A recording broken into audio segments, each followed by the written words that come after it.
it's Terry, your favorite no bullshit artist and business coach, and you're listening to Terry Talks, where we discuss all things taboo, uncovering art industry nonsense, grounding you in confidence and leadership to run an arts business with unwavering power and grit.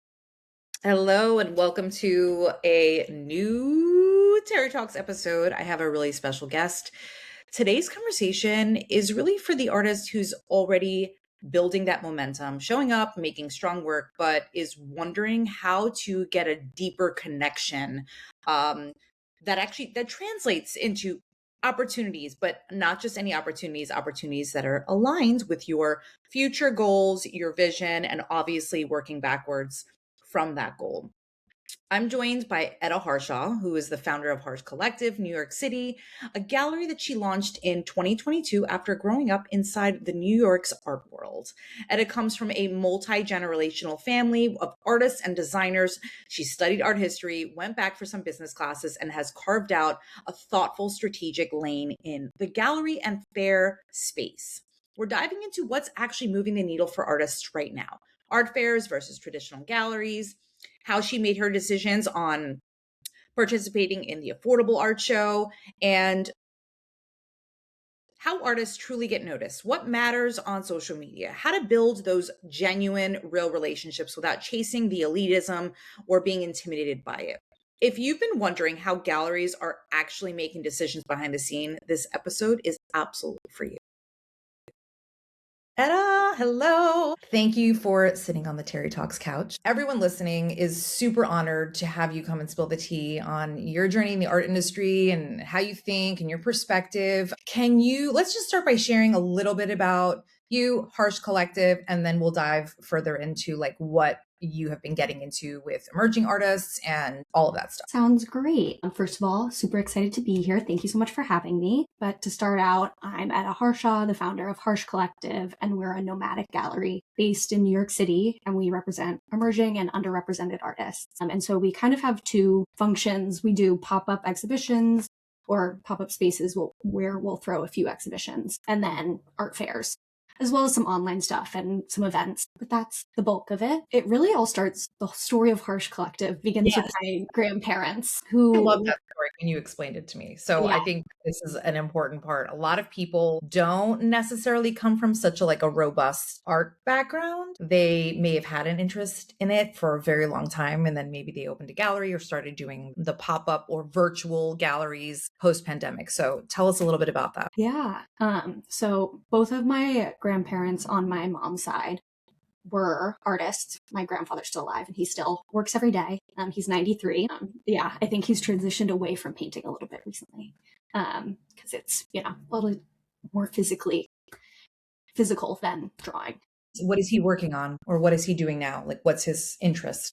Mainly, he's really hard to pin down stylistically. They both studied under abstract expressionists, so they went to Hans Hofmann's school in Provincetown on Cape Cod. And so that's his background, but he does sort of figurative work. I don't know. He's always changing, just when you think you know what he's going to do. He can do that. He's permission to do whatever he wants for the next 20 years if he, Yeah, he posts every day on Instagram, Bob Henry Art, but the story starts with them, and in the 60s, they were both really involved with advocating for legislation to find affordable housing for artists. So the artist in residence laws and the Soho loft laws and those kind of things. And they ended up buying 2 buildings in the West Village with another couple, which at the time, it was actually the meatpacking district, and it was dirt cheap, it was seedy. Turned out to be a really great investment. Yeah. Fast forward. Yeah. So I just kind of grew up going to their openings, being around. I was listening to one of your episodes earlier today, and you were talking about how you were embarrassed about your dad's art supplies being everywhere in the house. My house was always a mess. Stuff everywhere, every surface covered in oil paint. I was mortified too. My mom is also an artist, and she has an antique restoration business. So there was shellac on every surface and scalpels on the floor. My friends would be like, what's going on here? But anyway, just, grew up under the artist lifestyle. And so I was always really interested in art. And I went to an arts middle school. And then I studied art history and design in college. And I started working in the art world. I was a gallery intern, classic. When My mom told my grandfather I was looking for a gallery internship. He was like, why would she want to do that? I know and it's funny because whenever I go on like the NIFA website, it's like all over, like everyone's always looking for some kind of gallery assistant, but it's like always kind of vague what your job is a little bit. So if you're brave enough to do that, I commend you. And I'm sure you got all that kind of insider, stuff. If you're curious enough, I think that's where it comes into play. Yeah. And so I was the Friday, Saturday intern, and I just kind of sit there, and I was a little disappointed because I felt like I didn't get that much information from the gallerists. They just kind of needed someone to sit there, and people would come in and ask questions, and I'd just be so disappointed that I was the person, not helping write art history. And so all these like little things kind of built up, and I would just say, if I could start a gallery, I'd do it. So my grandparents' buildings sold when I was a senior in college. And so, right after my internship, I thought, you're like, fuck yes. Yes, I got to put my money where my mouth is. Yeah. Yeah. So I had like money for the first time. I was like, guess it's like kind of the one thing I want to do. Yeah. Yeah. Business classes. And then after graduating, I started. When I got home, I established the LLC and just kind of went for it. And it was just you. Did you have like a buddy going in on this with you at the time? Or it was just like... Yeah, Julia Eberly. She's amazing. Fortunately, galleries are not the most profitable. And unfortunately, I can no longer, afford her. Yeah, yeah. So it's just me now. But I wouldn't have been able to do it without her. And she's so awesome. I miss her. So you did the Affordable Art Fair, and I'm very curious because I've been to all the fairs. Shout out to the other art fair and affordable art fairs. Those are by far my two favorite functions, and for many reasons, but the artists always seem really happy and are very profitable from those two in particular. And I know that art fairs there's like this new, I would say in the last 5 years, there's this new wave of opportunity for people. Definitely. There's definitely hesitation because of the large investment, whether you are paying a gallery to represent you and wall space, or whether you're spending, $5K on a booth, and just doing this solo. Many people are flying in from all over the world. I mean, it's pretty fucking incredible. So tell us about, your thoughts, your experiences in the other the affordable art fair, and what made you want to take that on. Yeah. So actually, I found out they have a fellowship. And so I applied to their fellowship and was the recipient. Erin Schubert actually founded the fellowship, and she's the director of the fair. And I had some questions, so I met with the team on Zoom, and then she emailed me saying that she would meet me on site at the fair if I wanted to, get an idea.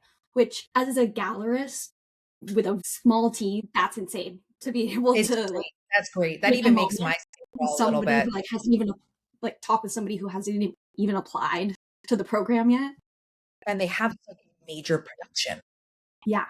But their team is amazing. They just have it together. And so I applied and I got it. And it's a little different now. When I was in it, it was 3 editions with a booth that they provide, and they took a commission. And that commission then went to our booth if we decided to do another edition after graduating the fellowship. So just did my first non-fellowship booth. Wow. Which was partially subsidized with the commission they took. So super great, really helpful for emerging galleries. And that's kind of how I got into it. And I also before I did Affordable Art Fair, I applied after and did Spring Break. So Spring Break was my first fair, but I had started to think about it because of the Affordable Fellowship. Yeah, so that's how it started. What made you want to turn to that experience? Yeah. And especially for your artists, like what was your thought process in terms of, okay, I want to bring my artists to these spaces now, very, sort of the non-traditional, I say still art fairs are still semi-non-traditional. Art Expo is like a Mod Podge, a huge sea of just different people. So yeah, I'm just curious to know like what your take is on art fairs in general in the art world now. Yeah, well, for an emerging galleries, art fairs really concentrate exposure. So you get to meet collectors and curators and advisors and press who are all, looking to discover and looking to buy, depending on the fair. Yeah, yeah, yeah. One reason affordable art fair is great is because it's a lower price point and people are there to buy. It's kind of in the title. And so it's great for, artists who are working smaller or emerging artists. But yeah, as a very young gallerist, I'm the first to admit I don't have the same collector base as bigger galleries. And so fairs seemed like a great way to, I could go meet the collectors instead of trying to get them to come to me a little bit. Right. And yeah, it How worked. did you choose? Yeah, that's amazing. How did you choose this? I guess, how did you curate this collection of artists this time? Were they people you had worked with before? Were they people that you wanted to target for this specific event? I had brought Juliette Bassier. I had at this booth Kayla Dance, Juliette Bassier, and Olivia Overfield.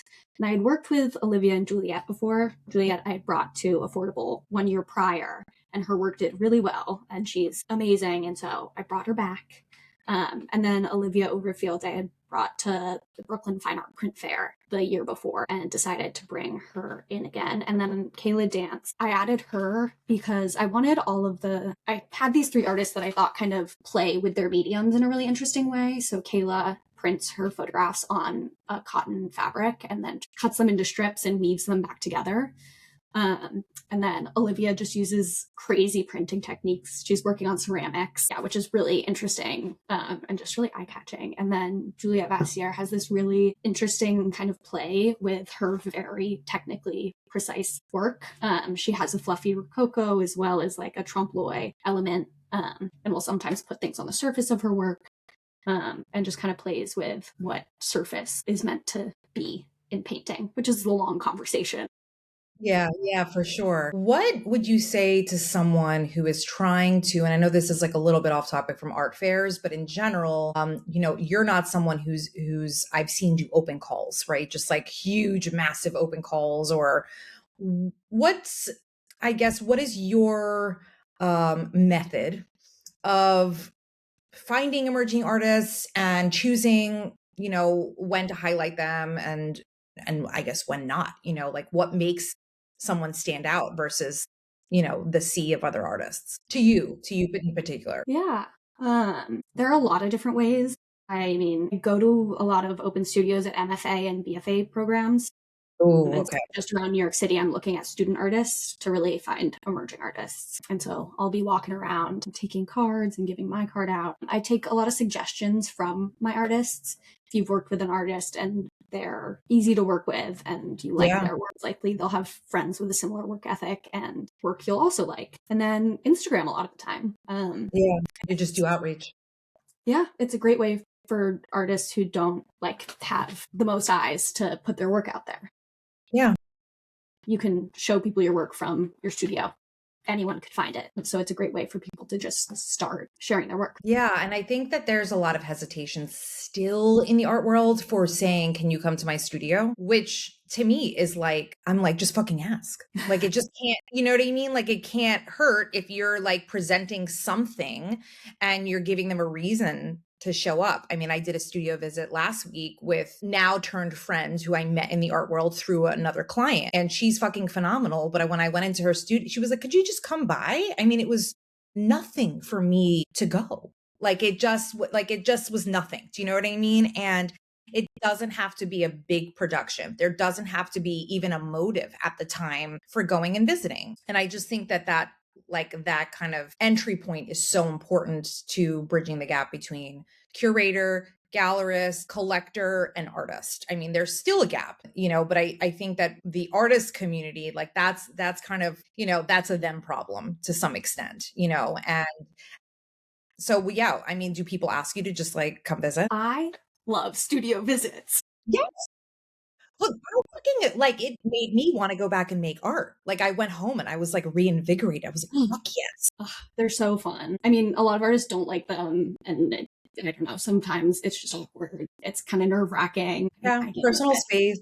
As I'm like stepping up to their studio. But it's just great. I mean, I do a lot of Zoom meetings and I work from home. And so it's really nice to actually see someone in person and see their work in person, especially if I've found them on social media. It's a different experience. Yeah, it's a different experience when you're like in person. I mean, I went in and she's so humble. But I couldn't believe the amount of work in the archives. I was like, why is this shit sitting here? What the fuck are you doing? You have enough for like 3 solo shows. And she was like, really? And it was just like this beautiful rude awakening. And sometimes that feedbacks, will stick with you forever. I mean, I remember in my MFA, like brutal critiques, you know what I mean? And I'm used to that. So I think for someone who didn't have that experience, it can be weird, especially if you have an at-home studio, which many people in Brooklyn do. Not everyone has the financial capacity to get outside studios, but there's always a way. There's always, if you want that gallerist to come and see the magic, if anyone who's listening, just invite. They say no, fucking cares. Just invite, What do you think people or artists misunderstand about fairs? That's a good question. Were there any like things that you thought about at fair and you were like, okay, it's actually this is actually what it can do for me? Because the investments are high. Yeah. When you're doing a fair with a gallery, a lot of artists ask if they have to be there like selling. Yeah. And they don't. It's great to have an artist. People want to talk to the artist always, and it always makes a huge difference, but they don't have to do the selling. That's my job. And so it should really be a moment for them to like take a breath, be excited their work is there, and watch people react to it. Because how often do you actually get to do that? You sit in your studio so much and just look at it yourself, and then you see it on a wall. I mean, you get to watch people come look at it for days. Yeah. How should an artist evaluate whether it's a good investment or not? Because not every fair is for everybody. Not every gallery is for everybody. I mean, I guess based on what you saw and like how you saw the operation. I mean, I love that you mentioned like they have their shit together. I've been to a fair where they didn't have their shit together and their walls were covered in like white rolls of paper with like dents in it, and people like had to hang their work on them. It was like mortifying. You know what I mean? No one was happy. And so I'm just wondering how people can spot in the art fair world, like what a good opportunity is. Yeah. There are some fairs that are artists run, so the artists buy the booths. And so that's one investment for an artist. I'm not at those because I'm not an artist, I'm a gallery. And, most galleries won't make an artist pay to have their work there. Shipping there is the big cost. Yeah. Yes. Yes. But the booth it's my investment. I think of it. I want to be there. I asked you to be there. The biggest investment is just time at that point, and shipping. But I think it really depends on the artist and who they want to see their work. You have to think of the audiences of the fairs, and the budget of the fairs, or like the price range. Who goes? Do you want to get your name out there more? Or do you actually want to sell? Yeah, I think you really have to think about your goals before trying to do a fair. Yeah. And a lot of people, I think, are like, they're teetering in that sort of gray area, whether it's like, okay, I see people who are doing it and are they profiting? I mean, I go to these fairs to do research. So I'm going there to see if it's the right fit for clients. I'm going there to see if clients, artists are happy, if they're making money, if I'm seeing lots of red dots, if I'm asking them questions like, have you been happy this week? Just in general with the organization of things, because I think that's going to make you want to invest again. If their operation, their team is taking care of you, can you take a break? Things like that. I know you see a shit ton of artists. I'm sure you get DMs, just like out of like lots of just hi, or they don't even say hi. Because I get those DMs and they're just like, what do you do? What do you do for people? Or like, you know what I mean? Whatever. Could you make me money? When you discover someone new, what makes you pause? What makes you actually want to start that conversation? Because I think I want to do as much work on this podcast as possible to demystify that process. There is still a level of elitism in the gallery world where artists still feel like they don't understand how to like start that conversation, or just like how to be, I don't want to say discovered, because there's always a way where you can pitch, Mm-hmm. So what's your take on that?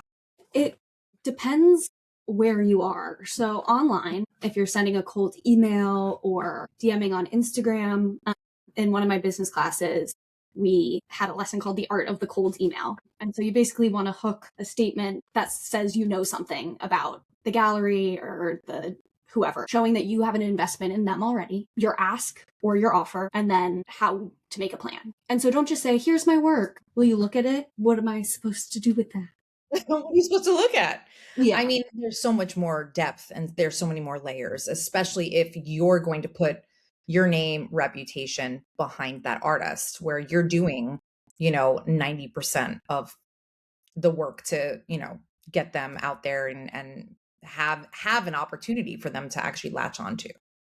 And So what makes you pause? Like what is like, yes, I need to work with this person. They're the shit. it really, I mean, I try not to curate with my personal taste, Yep. but I do. And, there's just like sometimes you like it and sometimes it's not yours or it doesn't fit with the artist roster of a certain gallery. It's not always that you don't like it. Sometimes it's just going to work right now. Yeah, we're a business. It doesn't mean we don't like your art.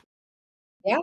I mean, people definitely get sometimes the wrong impression of even like artists and business coaches. I personally, I don't care what work you're making. I care about the depth. I care about the story. If you have some vision, if you have like a form of direction, like those are the things I care about because that's to me what like elevates the level of professionalism. So, you can fuck it up real quick. Yeah. If you're going to reach out like on Instagram, make sure that it's a good representation of your work. Have nice photos that are edited and the walls look gallery white. That's always when it looks like pristine condition, you're going to like take a second longer to look at it.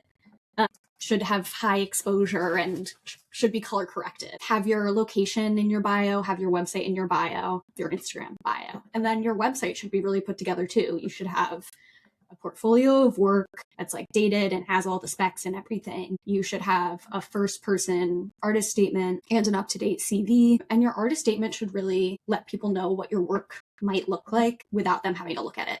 So you should get an idea of some sort. It doesn't have to be 100% accurate, but people should start to draw an image from what you're telling them about your work. What else? Consistent posting is really good. If you're in your studio every day working for hours, we don't know that if you haven't posted on Instagram. Right. You want to do that. Case. Yeah. So if you're not posting and you're like Instagram is your first impression, how are we supposed to know you're dedicated? So those are tips for Instagram. Oh yeah, and always put the specs. And if you're posting a picture of a painting, say the title, dimensions, medium, date, all that good stuff.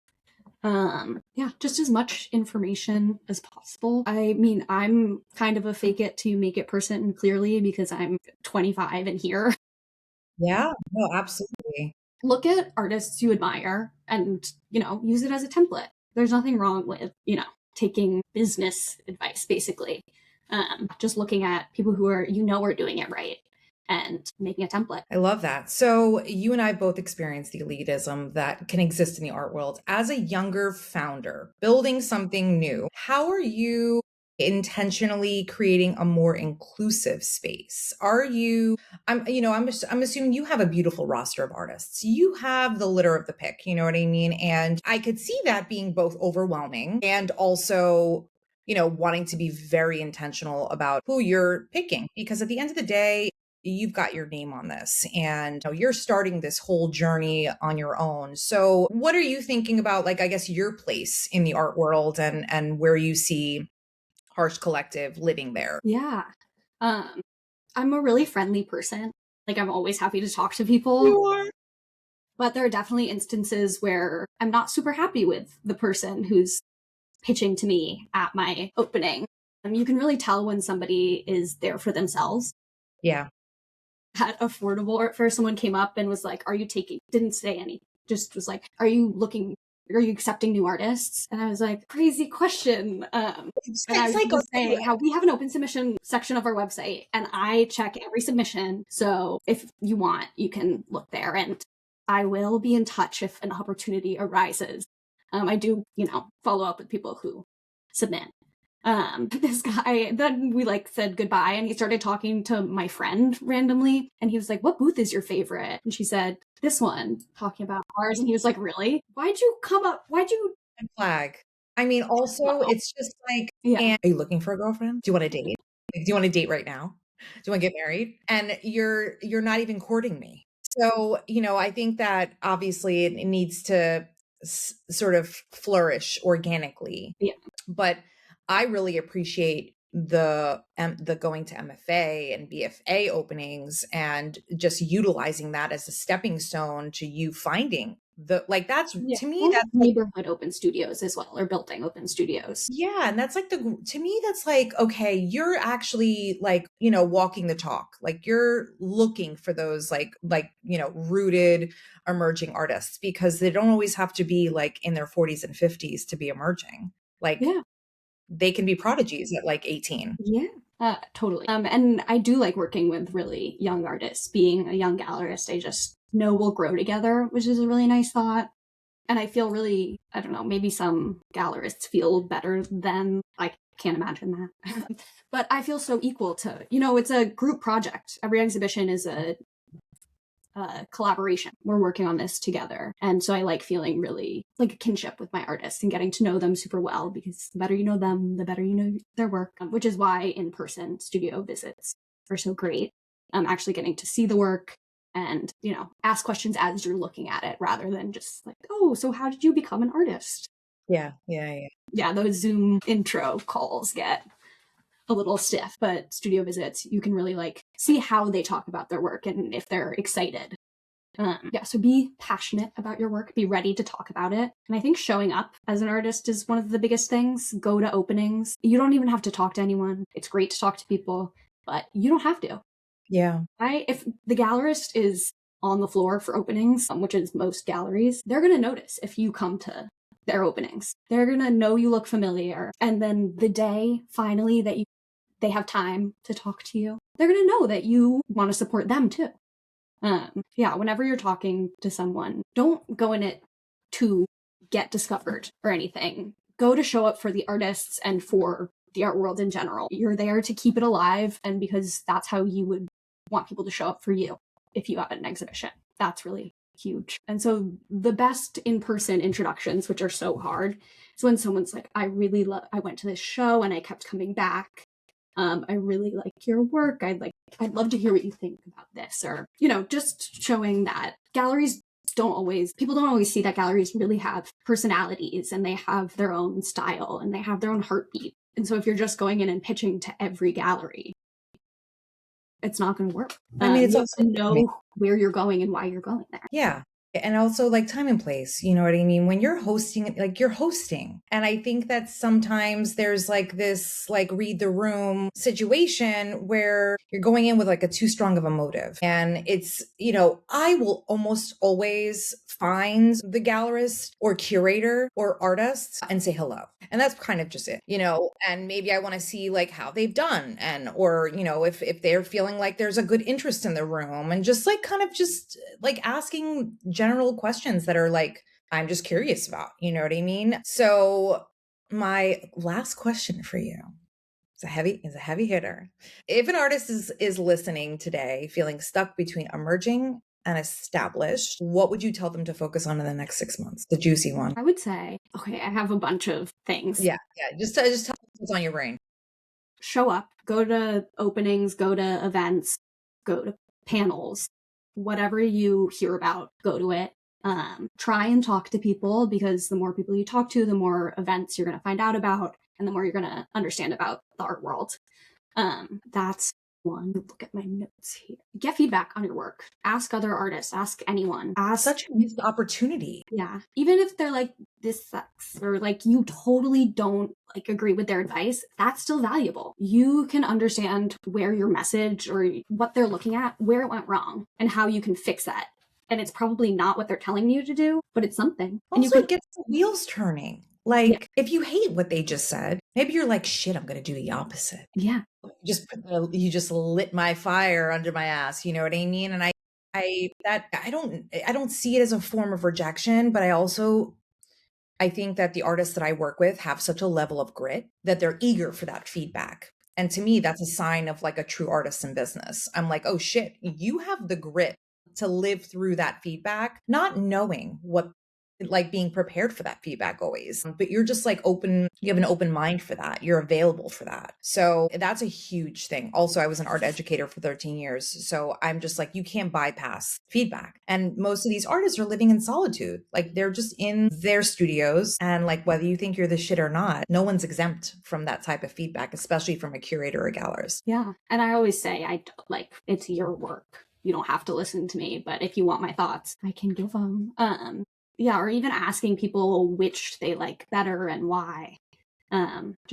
Always talk about what you're doing for this, like for any business. I do it with the gallery. I know exactly what I'm going to say. And I am excited when I'm talking about it. And that's huge. If you ask someone about their practice and they're like, oh, well, here it is. You're not giving us the artist treatment. Like, it's so special to be able to talk to an artist, and you should have something to say about your work, because then other people will have something to say about your work. Yeah, absolutely. And they'll fucking remember that. They'll remember the experience, People don't like to waste their time on both ends, An artist needs to also be selective and intentional about who they're inviting and what they're doing and what they're saying and what their goals are. What can we expect from Harsh Collective in 2026? Yes. So we work on a shorter turnaround time than most galleries, because we is me. And I can't be everything. And we do pop-up spaces, and so it's just a quick turnaround time. But we have Future Fair coming up. I'm super excited. We have Rania Cotafor and Kayla Dance again. They're both fiber artists. And, I just wanted to push myself to not do painting because I show so many paintings. Fiber artists, I mean, that's also like, I've seen that heavy recently. Like my Instagram feed is like being flooded with, and Candy Lopez was, I think, my last interview. And she's phenomenal, but that's awesome. And so you guys where's Future Art Fair? It is at the Chelsea Pavilion. And it's during the New York Spring Art Week. So it's at the same time as Freeze, I think, this year. I know it's at the same time as Nada. And Nada's right nearby, just a couple blocks. And so is Freeze. I think Freeze is that week. Why would it be different? I think it's just like an art. It's a week later than it was last year, so I'm a little. I'm waiting for those numbers to come in. I love looking at the stats from these art fairs. Like if they're public, I'm always like, what was the highest sale, or like, yeah, who stood out, because I know that some of these, more elevated art fairs are definitely pushing, like genuinely pushing emerging, like non-recognized artists. So yeah. I love that. Future Fair does a really good job at that. They're amazing. Yeah. Their team is also great. Founded by two women. They had like a little welcome tote bag when we got there to install. That's awesome. Which some fairs do. They had a little mini dry shampoo, and I was like, this is a fair. They understand. I get it. They're like, we're going to do dry shampoo, sunscreen, and lotion. Exactly. Among a few other things, but it's like, yes, this is it. We love it. And I'm assuming you'll be doing some of your own pop-ups and some of your own. Are you doing any other virtual fairs? Like, I'm sorry, virtual shows on your website, or mostly in person?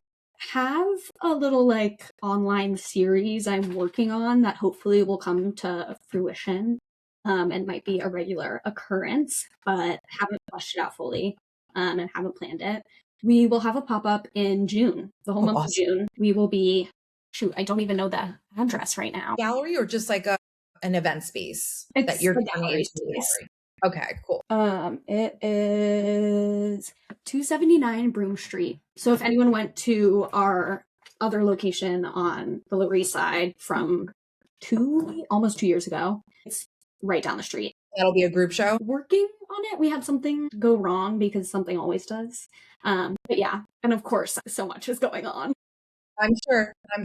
And there's always new ideas. And then you're like, okay, I got to finish this. I have to see this through. But thank you so much for spending time with us today. I know that so much of this information is going to be really helpful to artists who are just like, what the fuck? Like, how do I, get in contact? How do I approach? How do I do any of these things? Especially people who are, a little bit more introverted. I think that can still be, a point of hesitation. So thank you so much. I wish you all the best.